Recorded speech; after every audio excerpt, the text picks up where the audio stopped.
That's Nick. And that's Joseph. And today we're here to talk about Nosferatu, the fourth film directed by Robert Eggers, which Focus Features is releasing on Christmas Day 2024.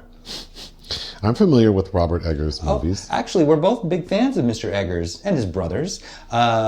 He, of course, directed his 2015 debut was a huge breakout, The Witch, which taught us all how to live deliciously, which he followed up with The Lighthouse, and then The Northman. So, Nosferatu, of course, is a remake. There's a 1922 film, a 1979 film. Nosferatu itself is a ripoff of Bram Stoker's Dracula, yes. They just changed the name. And a few things. This is where we get vampires dying from sunlight in the zeitgeist. Which we'll definitely get to. What is this film about? A gothic tale of obsession between a haunted young woman and the terrifying vampire infatuated with her, causing untold horror in its wake. What is your pull quote? It's not untold. It's been told before. Anyway. Many times. Eggers squanders a novel opportunity in donating fresh blood to the Nosferatu oeuvre with his bone-dry excursion, which is never as decadent or daring as it could be, especially for those familiar with its predecessors. Mine. Less erotic, thrilling, or horrific than I had hoped, Nosferatu's payoff was not worth the wait.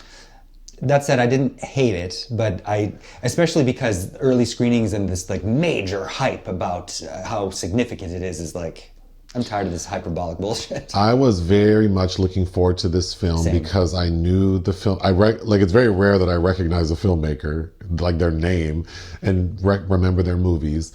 I like horror films. I like vampires. I like Bill Skarsgård. So I was pretty disappointed. Yeah, maybe expectations were too high, but also, we have to keep in mind that Eggers himself has spent the better part of a decade trying to make this film, because right after The Witch, this was announced as the next project, and he himself had all this trepidation about, remaking Nosferatu. I was so disappointed, in fact, that I immediately, after watching this film, watched the 1922 film. The Murnau, yeah. Starring Max Schreck. As Nosferatu. Iconically. Yeah. And then the 1975 film directed by... 79. Werner Herzog. Starring Klaus Kinski. Klaus Kinski and the beautiful Isabella Gianni. And Klaus Kinski, we have to talk about that role. But anyway, yeah, so what are my overall thoughts about... Because now they're all jumbled into my head. So my overall thought is, I think this story, in all three iterations, is a little thin. Because basically, this... solicitor goes to see Count Orlok, Dracula, Nosferatu, and the vampire Orlok gets a whiff of the solicitor's wife. Mm-hmm. And in each movie it's a little different, which we'll get to. But then the vampire becomes obsessed with her and then goes to see her. And brings the plague. To Germany. And the way he is stopped is that, and this is what you mentioned, which is different from Dracula, Bram Stoker's Dracula, is that this story introduces the idea of sunlight killing the vampire. So the wife, whose name is Ellen Hutter, she realizes that she basically has to succumb to the vampire, but she tricks him to stay with her long enough that the sun comes up. Mm-hmm. So she sacrifices herself to save not only her husband, but her people. But in each movie, her husband's fate is different. Mm-hmm. So I think it's thin because what I said is the basic story. There isn't a lot of interiority for any of these characters.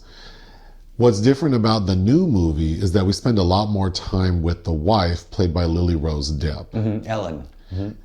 And this film sort of introduces the idea that maybe she had a connection to Count Orlok prior to her marriage, yes. So... I think that's what's most interesting is what Eggers is attempting to do by bringing Ellen to the fore, aka, I think, Mina in the Dracula films. But that falls short. It's we're introduced to this idea of repressed sexuality, hysteria. Well, let's start there because we need to tell the story. So Lily Rose Depp plays this lady who the film opens with her basically praying to a guardian angel. Praying out into the dark, calling out into the darkness. Calling out into the darkness, like if there's a guardian angel out there, please help me. And then we hear this voice, which ends up being Count Orlok saying, you, and says like, you've awakened me. You've awakened me from like an eternity of darkness, and you have to promise yourself to me. And she says, I swear. Then has a seizure, and then we flash forward years later. Don't know how many. But now she's in her marriage bed with Nicholas Hoult. Nicholas Hoult, 1838. Yes. Germany. Mm-hmm. Speaking English in Germany. Don't know why, but okay. So Nicholas Hoult is a solicitor, and his boss tells him, girl, there is this old man in Transylvania. It's not Transylvania. It's like Bohemia. And he wants to buy a house here, and he's willing to spend good money. And if you want to be a part of this firm, you're going to go out there and secure this deal. And that's Simon McBurney playing Canuck. But the gag is, and this is true for all the iterations, his boss is like Nosferatu's minion. A knight in service to Satan. Yes. So poor Nicholas Hoult goes out there, and he's warned by the village people, which in this film, I think is weak. I prefer the 1979 version for that. But well, they're all speaking Romanian and acting like the villagers at the inn in American Werewolf in London. So Nicholas Hoult gets to Count Orlok's castle, and that's when we see Bill Skarsgård as Count Orlok. And I was so disappointed. We don't really see Count Orlok in his full glory until the 2-hour mark. Prior to that, we see him in the shadows, in the darkness, and he basically looks like a 7-foot-tall basketball player who's now retired and grew a mustache. Like, he could be a normal-looking person. I thought he looked like, you should flash a picture of the actor Jan Bevoet, like specifically from the film Borgman, if you dressed him up as a Cossack. Or maybe like one of the Sentinels from The Wizard of Oz. If it weren't for his hands and those long fingernails, if you just saw his face, you would think he just looks like a man who had too much like human growth hormone in him or something. Who might be ill. Yeah. So, because Count Orlok already has this connection to Lily Rose Depp, which is very undefined, it's exacerbated by Nicholas Hoult showing up with, he's wearing like a tassel his wife gave him with a lock of her hair, and that sets Orlok off. Like one of those cadaver dogs when they smell the body in a Dateline episode. So he then casts a spell, like infects Nicholas Hoult, and then also has him sign a contract saying that your wife belongs to me. I didn't understand any of that. I don't understand which came first, the chicken or the egg. Like, did he need Nicholas Hoult to go there with the lock of hair for him to know where she was? Or is he, it seems like they... Or did she he summoned him because he knew that he was her wife? It doesn't, it's not quite clear, because it's like, are they having telepathic cyber sex and she's like a hoe in a different area code, and then he's just like reminded of like, oh, that lilac smell, I remember I wanted her. Well, I want to talk about that more, so don't forget that. But also the contract is like, she already swore to you that she was devoted to you. So I don't understand why this contract is in play. But anyway, Nosferatu makes his ass over to Germany and confronts Lily Rose Depp and says, you are to be mine now. I didn't quite understand, like, why couldn't he, like, did he not come find her earlier because he needed a way to get there? Because he needs his coffins and his, like, a place to call home? I don't know. But he gets there and she says, no, I love my husband, with those dead eyes of hers. We'll talk about that too. Yeah. And he goes, bitch, you have 3 nights to get it together. And I'm going to kill your loved ones. And in the meantime, I'm going to kill everyone you love. I thought that was crazy, because we see, just like the other movies, that when Nicholas Hoult goes away, and we're told it's like a 6-hour trek, so he's going to be gone for months. 6-week trek. So he'll be gone for months. So he gives his wife to a friend. The Hardings. She's a dog. Like, he booked an appointment on Rover to have his wife boarded. So he gives his wife to his friend, played by Aaron Taylor Johnson and Emma Corrin, are the Hardings, yeah. And they have 2 kids, 2 bratty ass kids. And she's pregnant with another one. And so Lily Rose Depp is staying with them. And during this interim, when Nicholas Hoult is out in Transylvania, she's having all these dreams and she's pregnant too. And seizures. Mm-hmm.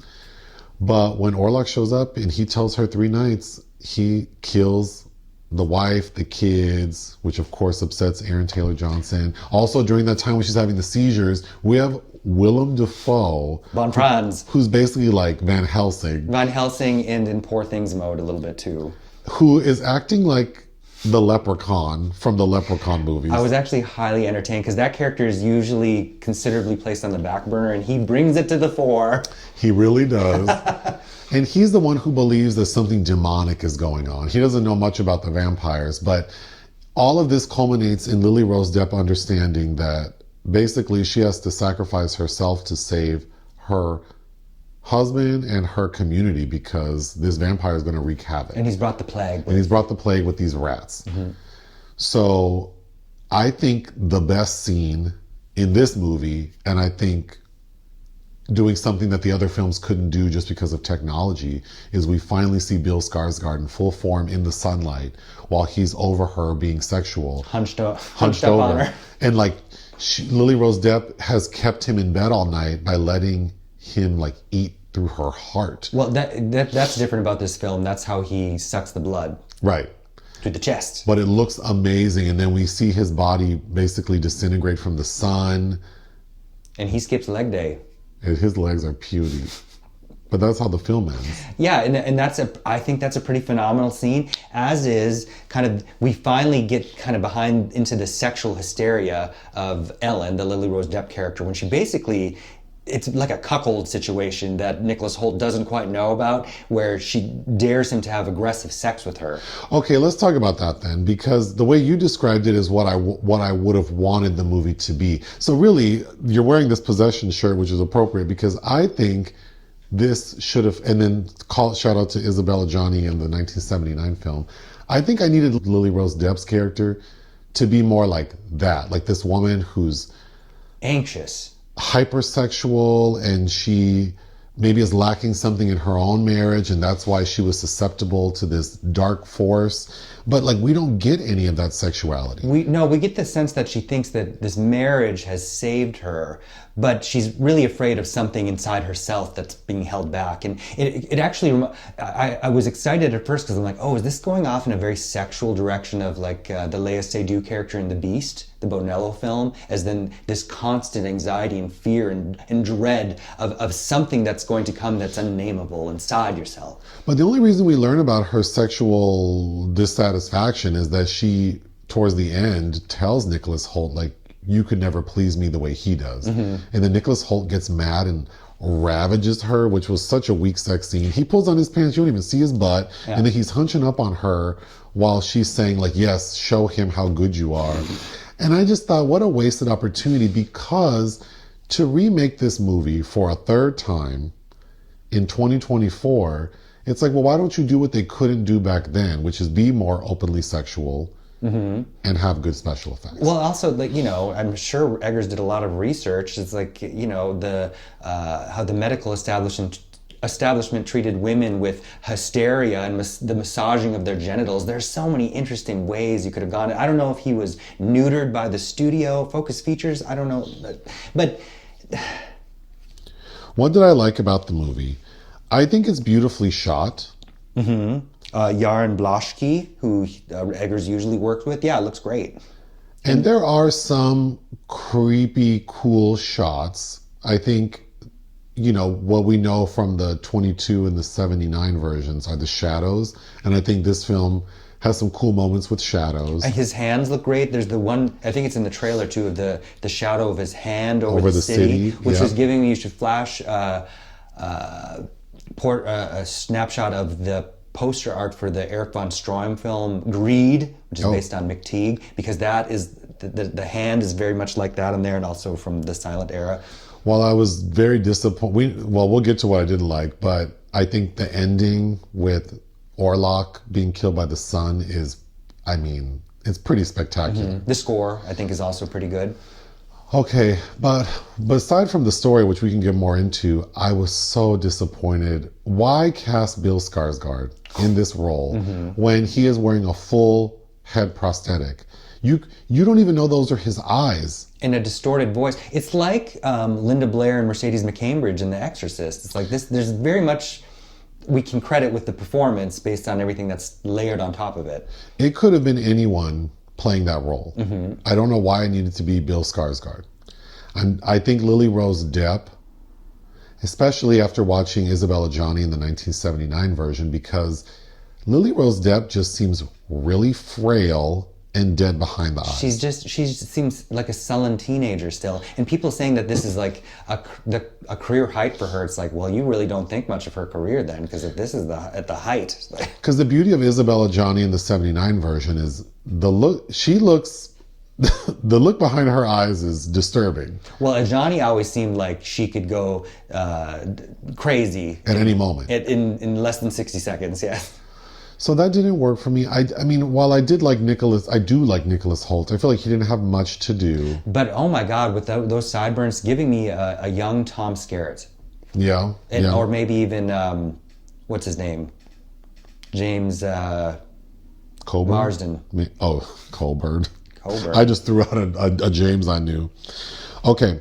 Another thing I didn't care for is while I did like some of the shots, a lot of the movie feels like I'm looking through it like a diorama. And it increasingly becomes so. And I'm assuming that it's meant to feel claustrophobic, but I don't know that it served me well, especially thinking about the 79 version and how much more grand it feels, especially Orlok's manor in the 79 version.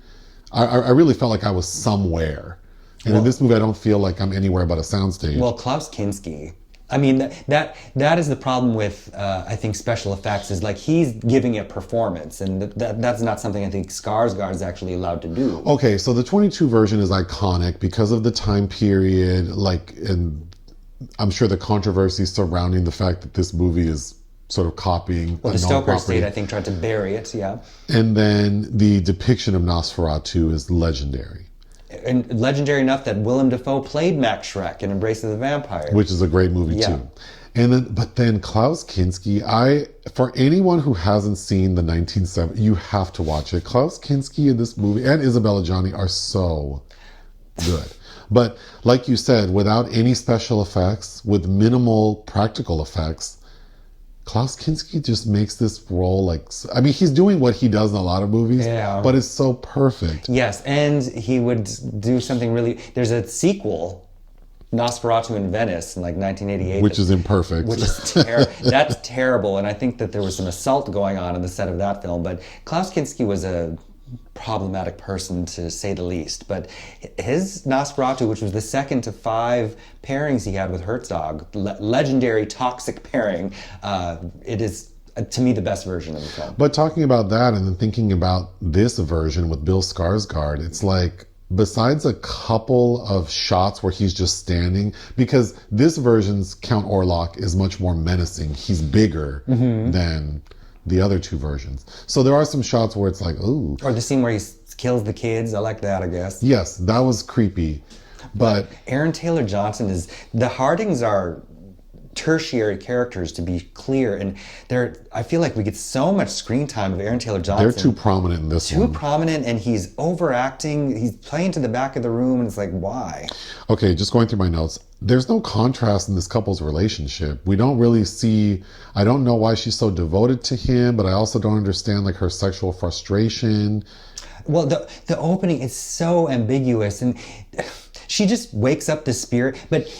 I don't believe what Orlok says. It reminds me of that Michelet song, "No More Lies," where he's hello. Because you're the only girl, you're the only one. It's like, you didn't just wake up. This little woman did not wake you up from centuries of sleep. Okay? Well, speaking of that, when Lily Rose Depp calls to him in the beginning and he says, swear to me you're mine, and then she says, I swear, has a seizure, and then we flash forward a few years. What was she doing in the interim? How many years has it been?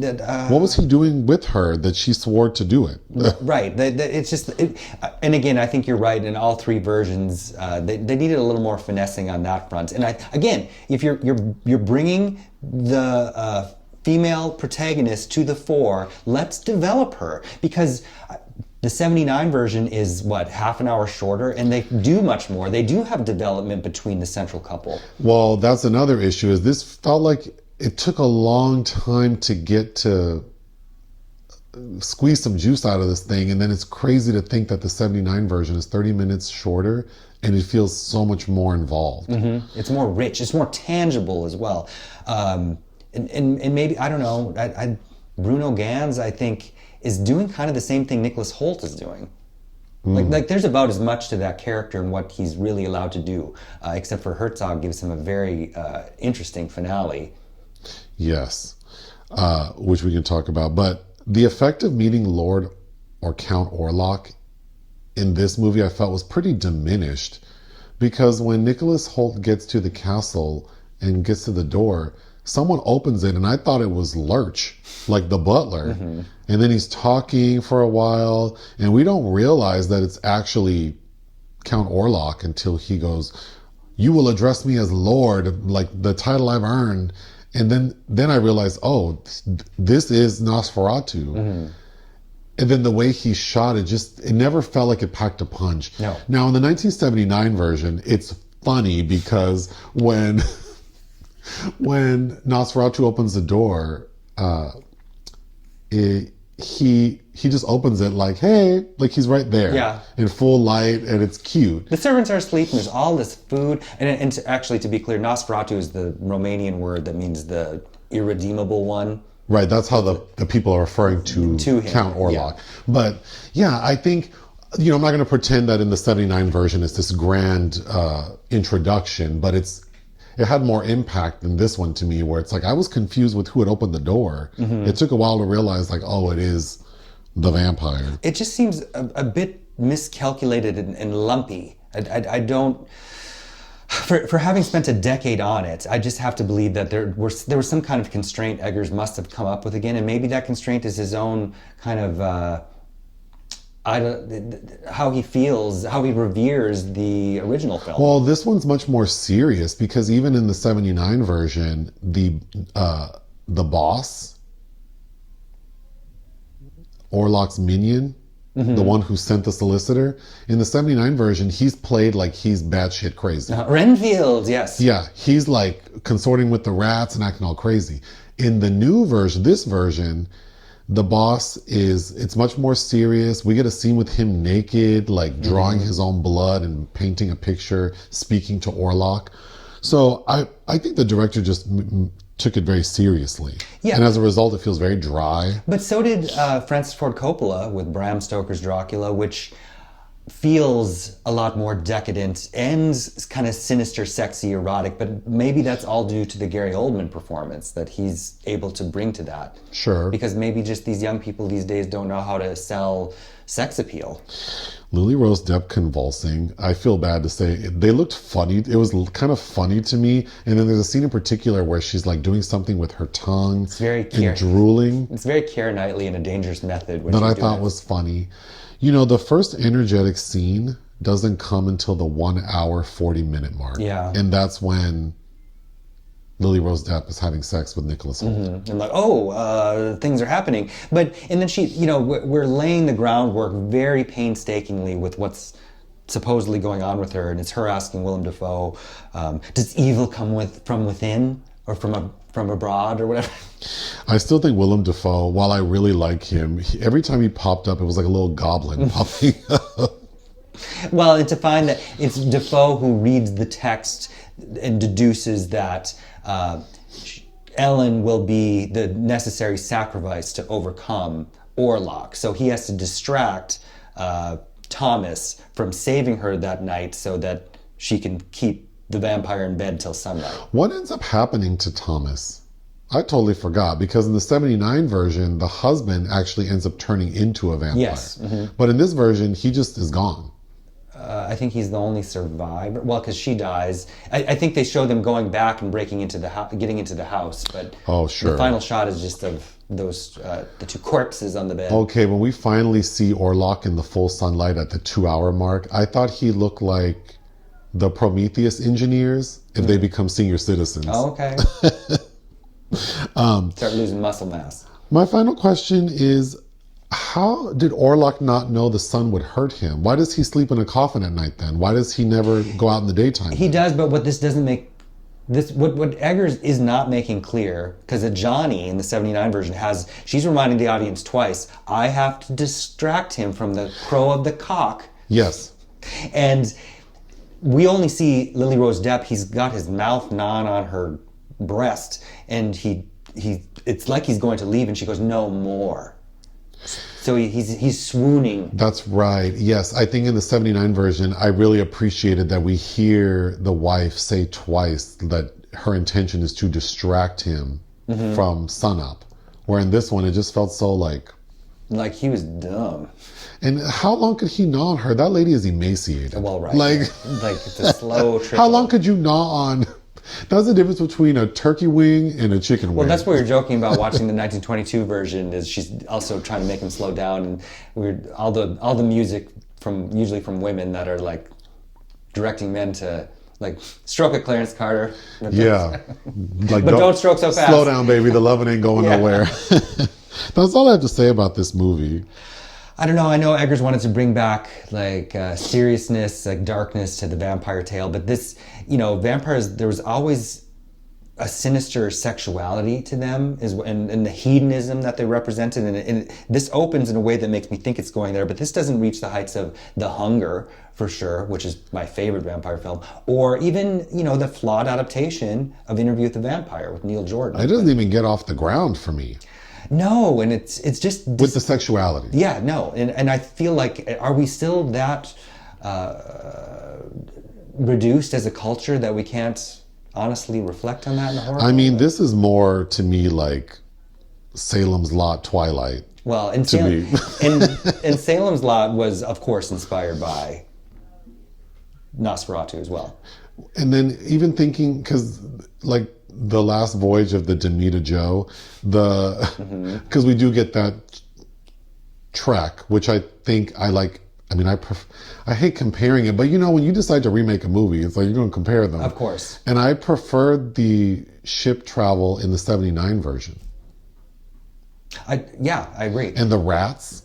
The plague rats? Like the plague rats are more fun in the 79 version. Well, because we actually get to see real, tangible animals. And actors like dealing with real rats. So, what would you give Nosferatu 2024? 2.5. I didn't care for this movie. I'm going to give it 2.5 out of 5. I would not watch it again. It'll be a long time before I do, yeah. Join us on Patreon and listen to our podcast. Bye.